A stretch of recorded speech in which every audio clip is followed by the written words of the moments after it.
How do you find your niche on YouTube? You're in the wrong niche. Here are 9 of the most profitable niches. How to find a niche. Choosing the wrong or right niche on YouTube can make all the difference. 7 niches that make the most money. And niching down increases the chance of that happening. You probably heard the famous saying countless times already. Niche down. Riches are in the niches. You should be specific, etc. Well, ladies and gentlemen, today I'm breaking down why this is terrible advice for anyone that's looking to build his personal brand with the aim to sell more and unlock unlimited income streams, or even just build a presence, especially for people who have multiple interests and don't want to box themselves into one specific topic for the rest of their lives. There are videos on my channel that performed way better than the rest, even though they were unrelated to the overall theme of my content, which is growth on social media and building communities and monetizing them. And I learned a lot not only through my channel, my clients' channels, but also through analyzing all the big YouTubers' channels. And I came to the conclusion that there's a completely different approach to content creation other than niching down. A way in which we create a category of one, aiming to be the center of attention instead of a mere source of information in X topic. Curating value from every single interest that you have that you turn into a valuable piece of content. Building a niche of one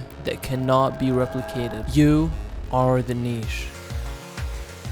Now you might be asking, why is niching down when it comes to content creation is not really the best thing that you can do? Isn't it easier to stand out when you're competing with much less people rather than going broad? And the answer is yes, absolutely. If you post content in a very specific subject with the aim to stand out as a micro authority and sell your products and services, or even you just want to get views and monetize through ads and sponsors, then yes, niching down is great. But the question is, what happens after that? Once you change interests, sell something different, or even decide that your product and service is not really right for your business right now, you want to pursue something different, I'll tell you what will happen. Your audience dies. It happened to a lot of my clients, and you end up going back to your old niche that you boxed yourself in, or you'll end up quitting and starting a new channel and building from ground zero again. Okay, Will, you're saying it's a terrible idea to stick to one niche, so what should we do then? Well, I'll tell you, but before that, let me rewind for a second. Who said that it's even easier to stand out when you niche down? See, when people say that it's easier to be the best at one specific thing, that's not even true. Striving to be the absolute best in one specific thing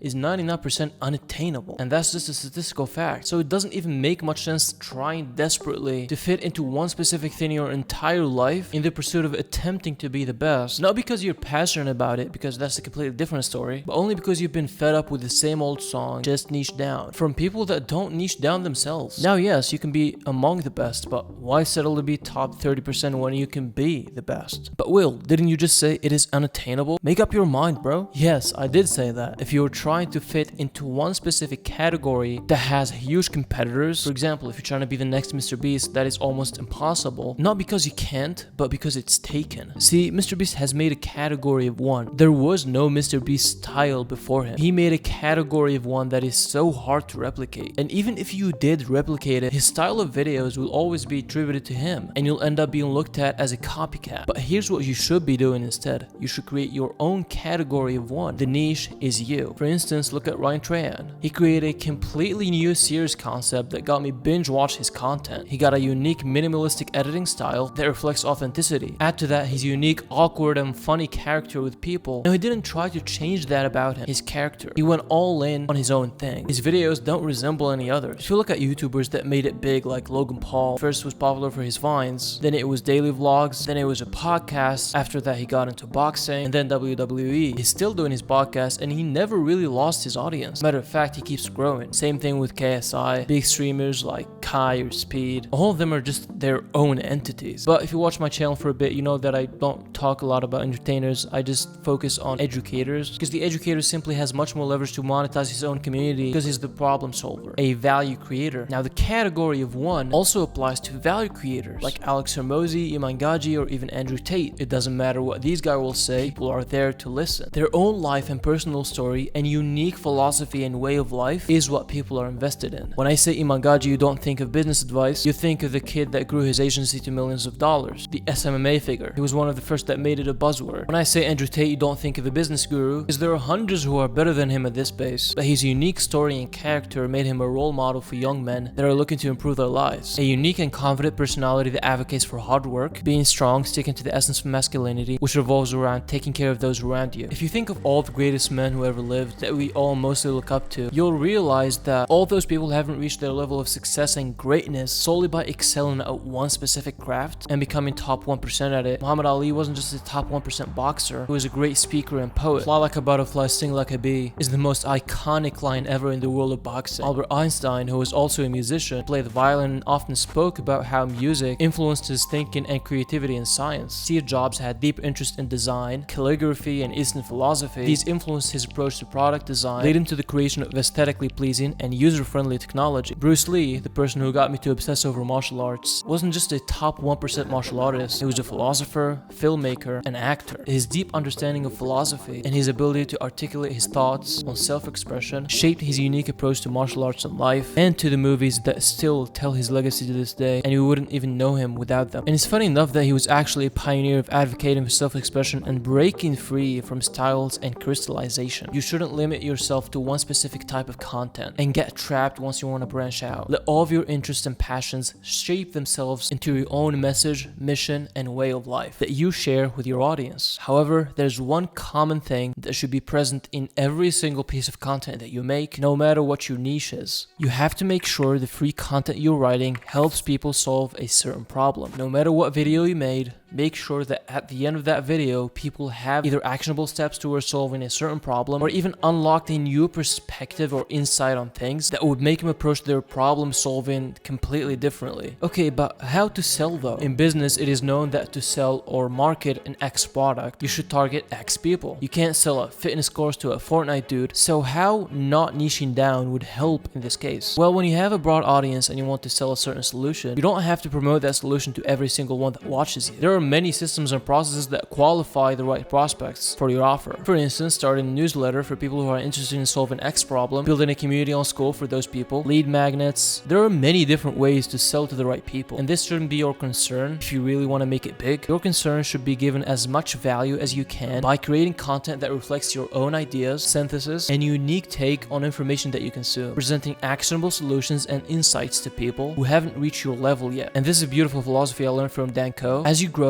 on your way to the mountain, you'll reach higher stages. Each stage you reach will feel so much value to be created that help people who haven't reached that stage yet. It could be then productized into a detailed map that help people go from point A to point B where you're at right now. And then just keep pivoting, tweaking, improving your product each time you reach a higher stage. And it doesn't really have to be an info product, even though I agree with Dan that this is the age of online education and there's incredible leverage in selling them. But you can do many other things like a service-based business, a book, a community, an online software. It can even be a physical product if you want, as long as it solves your audience problems. Now, with all of that said, one thing that you should understand is, even with all of that in mind, you should still play the YouTube game by the rules. When I say don't stick to a niche, I don't mean go and make random videos of anything. You still should have a broad idea, a theme of who you are, and what do people learn/expect when they click on your video. When I click on Iman Gaji's video, I'm not sure if I'm gonna learn about business, health, or just watch a day of his life, but I know it's somehow going to help me in my journey of self-improvement, or even just as an inspiration. When you click on Andrew Tate's video, you're either going to learn something about health, wealth, or relationships, or even a mixture of all with a quick laugh or entertainment. And same thing should be implemented when you're building your niche. You should approach it with the intention of creating a category of one that best represents you and help people. Help is key word here. Value. What does the viewer get out of this? Do not go make random videos without a plan. At the same time, there's only so much you can plan ahead. Most of the growth and real planning will happen as you go. Don't be afraid to go ahead and experiment how your audience and even you will resonate with your content. Now, there's a Japanese method that I found interesting to give you an idea on how you can approach your content creation journey and how to curate your niche. It's called Ikigai, and it consists of 4 overlapping circles: what you love, what you're good at, what you can get paid for, and what the world needs. The overlap between what you love and what you're good at is your passion. I love making short films and creating content. I'm good at creating content, curating and synthesizing knowledge. My passion is creating visual, impactful content. The overlap between what the world needs and what you love is your mission. You can look at that as the main reason why you're on YouTube. I love creating, and I believe that the world needs to know more about the value of content creation, how it's reshaping our lives, and how can they hop on this as well. And I believe in value over mere entertainment. Now, if you take the net outcomes out of each side, we got passion and a mission. Combine those two and you got a YouTube career. For me, it's delivering valuable insights on community building, the power of influence, and the value creator, and how can entrepreneurs embrace it in order to grow financially, mentally, and spiritually. So that gives you the overall theme of your channel that you should follow. And then the way that I like to look at it, and I'm trying to make this as simple as possible. So within each main element of these four, you got sub-elements. Again, what you love. Secondary interests could be filmmaking for me, self-improvement, philosophy, martial arts, what you're good at, what are things that you're average at, decent, but you still do them in your own way and they still take a part of your life. I'm decent at editing, writing. Now with each sub-element, we repeat the same overlapping process we did earlier. So we'll have then like mini passions or secondary missions or side quests, if you will. It's so easy to overlook these secondary elements when you're creating your brand, but I see them more important than the main element, as they combine into the main element, creating a unique shape, a category of one that cannot be replicated. For instance, you may be a gym rat, this is your main element. You're also into bodyweight movements, which is sub-element. You can combine the two. Now you're already different than 80% of the people out there on the fitness niche. Maybe you're also into all the Asian martial arts. Combine those three and you're already on the top 2% of the creators in that industry. The more sub-elements you add and combine, the more unique your niche would be. The lower circle, which is what you're paid for, isn't applicable for content creation, but it's for the product you sell along the way to monetize your community. For example, overlapping what I'm good at and what I can get paid for is an agency or a course. Overlapping what the world needs and what I can be paid for is an online community that I run where I teach people on personal brands, building their own tribes and monetizing their channels. And for those who don't know, the community early waitlist is already open and I'm having 20 completely free spots before it becomes paid. Link is down below. In this community, you won't only find commoditized information, but the main goal with this is just to get to know every single one from other niches that I don't know about, learn more about their journey, they can learn about mine, and in the exchange of information between every single one in the community, I aim to create the complete guide for anyone to find his own way on YouTube and create his own niche and start getting paid with less than 1,000 subscribers, rather than just being a copycat of everyone else. Again, link is down below. I want you to keep in mind that the inputs of those circles could change. As I said, each stage and new level you reach will reveal a new purpose. Don't be afraid to pivot and try new things as you grow. Just use the same method to determine your new mission. So that was just a prototype of my guide to create your own brand, which is influenced by the philosophy of having a niche of one, breaking out of styles and preset paths for creators. I'll be developing the concept more and more through my next videos and my newsletter. Link down below if you're interested. Also check out my free YouTube template. Until then, grab your camera.